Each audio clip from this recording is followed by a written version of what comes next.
जिस तादाद में कुछ लोग को ऐप पर माइग्रेट कर रहे हैं और कुछ लोगों को लग रहा है कि कू ऐप टक्कर दे देगा ट्विटर को और वो इसलिए माइग्रेट कर रहे हैं और ट्विटर को सबक सिखाना चाहते हैं। काफ़ी हैरानी की बात है कि इन लोगों को पता ही नहीं है ट्विटर क्या चीज़ है और एक इंडियन ऐप कम से कम फ़िलहाल के लिए तो ट्विटर को टक्कर नहीं दे सकता। खुशी की बात है कि कू ऐप इंडियन है, पूरी तरह से इंडियन इन्वेस्टमेंट है और एक तरह से यूँ कह लीजिए सरकार के नेता उसको प्रमोट कर रही हैं। जो बीजेपी के कई प्रवक्ता जा चुके हैं कू ऐप पर और प्रचार भी कर रहे हैं।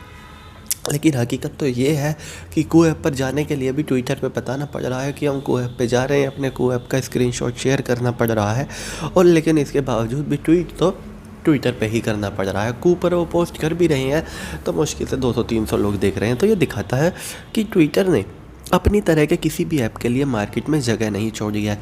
यकीनन 20-30 हज़ार लोग बेशक चला ले कू ऐप को, लेकिन बड़ा ऐप बन पाएगा ये काफ़ी दूर की बात है। बन जाएगा, हम ये नहीं कह रहे कि कू ऐप बड़ा ऐप नहीं बनना चाहिए, यकीनन बन सकता है, इंडियन ऐप है, हम भी चाहते हैं कि बने, लेकिन जिस तरह से ट्विटर का मुकाबला तो नहीं हो सकता। और कुछ लोग कह रहे हैं कि कू ऐप सरकार का मुखपत्र साबित होगा, जिस भी पोस्ट को सरकार कहेगी हटाने के लिए उसको हटा देगा, जबकि ट्विटर के साथ ऐसा नहीं है। जाहिर सी बात है, सरकार ने बहुत सारे हैंडल दिए थे ट्विटर को हटाने के लिए, लेकिन ट्विटर ने सभी हैंडल नहीं हटाए, सिर्फ 500 हैंडल हटाए हैं। इसके अलावा उनमें कुछ जर्नलिस्ट के हैंडल भी दिए गए थे या फिर कुछ वेरीफाइड हैंडल भी थे, लेकिन ट्विटर ने उनको नहीं हटाया है और साफ मना कर दिया और कह दिया है कि हम टर्म पॉलिसी और भारत के कानून के हिसाब से चल रहे हैं। तो एक बात तो साफ है कि ट्विटर भी सरकार की इस पर को लेकर बात मानने के मूड में नहीं है। अब सरकार के पास क्या विकल्प है? क्या सरकार ट्विटर पे बैन लगा सकती है?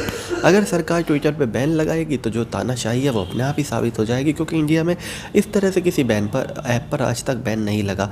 किसी ऐप पर इस तरह से बैन लग सकता है जो चाइनीज़ ऐप हो, लेकिन ट्विटर चाइनीज़ ऐप भी नहीं है और साथ ही साथ बहुत ज़्यादा लोग ट्विटर को यूज़ करते हैं।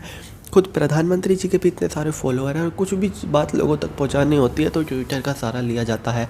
चाइना में ट्विटर बैन है लेकिन इंडिया में नहीं है, और इंडिया में जो ऐप इतना चल रहा है वो कोई गेमिंग ऐप नहीं है, उसको बैन करना सरकार के लिए आसान नहीं होगा। और अगर सरकार बैन करने का सोचेगी भी तो जनता की तरफ से भी भारी विद्रोह का सामना करना पड़ सकता है। और यही कारण है, इन सब बातों की वजह से सरकार ट्विटर को बैन बिल्कुल भी नहीं कर पाएगी, और अगर करने का सोचेगी भी तो वो काफ़ी मुश्किल होगा, काफ़ी मुश्किल फैसला होगा। जाहिर सी बात है, अगर सरकार ट्विटर बैन करने का सोचती है तो फिर लोगों के दिमाग में शंका आएगी कि कल को तो सरकार यूट्यूब को भी बैन कर सकती है, या फिर यूँ कह लीजिए बाकी ऐप्स को भी बैन कर सकती है जो लोग इस्तेमाल करते हैं।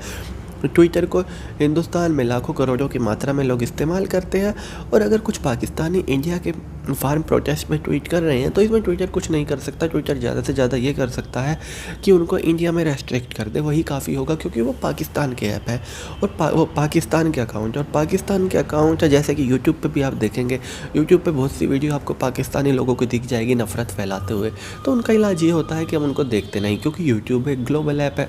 सरकार ने ट्विटर को आदेश दिया था, कुछ अकाउंट्स की लिस्ट दी थी कि उनको डिलीट किया जाए, उनमें से 500 ऐप अकाउंट को डिलीट कर दिया गया है और ये बताया गया है कि वो 500 के 500 इंडियन ट्विटर अकाउंट है, इंडिया में से ही ऑपरेट हो रहे हैं। इसके अलावा ऐसा भी कहा जा रहा है कि इंडिया के बाहर के किसी भी ट्विटर अकाउंट को छेड़ा नहीं गया है, ज़्यादा से ज़्यादा उसको इंडिया में रेस्ट्रिक्ट कर दिया गया है।